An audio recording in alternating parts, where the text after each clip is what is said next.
The diplomatic rift between Australia and France appears to have been healed. Anthony Albanese meeting with President Emmanuel Macron in Paris.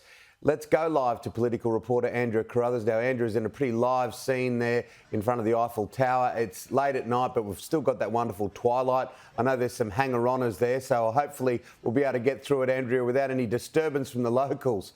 This was an interesting meeting, this one.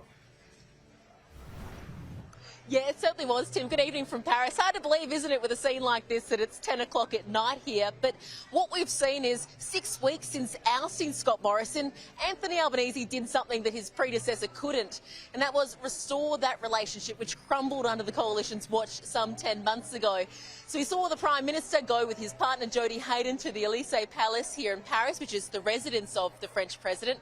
They met alongside Emmanuel Macron and his wife Brigitte. There was lots of smiles, hugs and kisses. Mr Macron even kissing Jody's hand at one point before winking to the camera. So certainly a sign that things were back on track, keen to put the submarine saga behind them and move towards a more constructive future.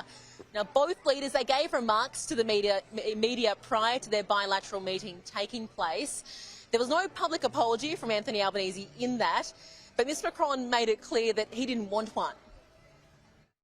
Well, we speak about the future, not the past. He's not responsible of what happened. Now, we know that Anthony Albanese really latched onto this, character assassination of Scott Morrison throughout the election campaign, because things really hit a rock bottom when the French president labelled Scott Morrison a liar on the international stage, a sort of phrase and, branding that stuck with him at times. Mr Albanese really using this meet to craft who he would like to be as a leader. Australia's relationship with France matters. Trust, respect and honesty matters. This is how I will approach my relations. Now, Anthony Albanese, he also used this first one-on-one meeting with the French president to push Australia's desire for this EU free trade deal, which is currently under negotiations. We know that the next round will go ahead before October, something which Mr Albanese says has been made more easy thanks to his government coming in and the new approach to climate change, really pushing those climate change credentials. Timmy, at this stage, it's still unclear whether the Prime Minister will be heading to Ukraine, taking up that invitation to visit there.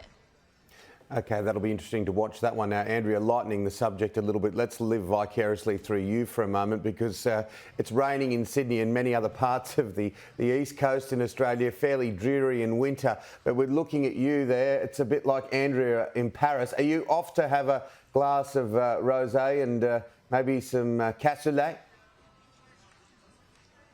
Oh, look, I'd hate to do it between crosses and rub it in too much, but I certainly will have a little one later.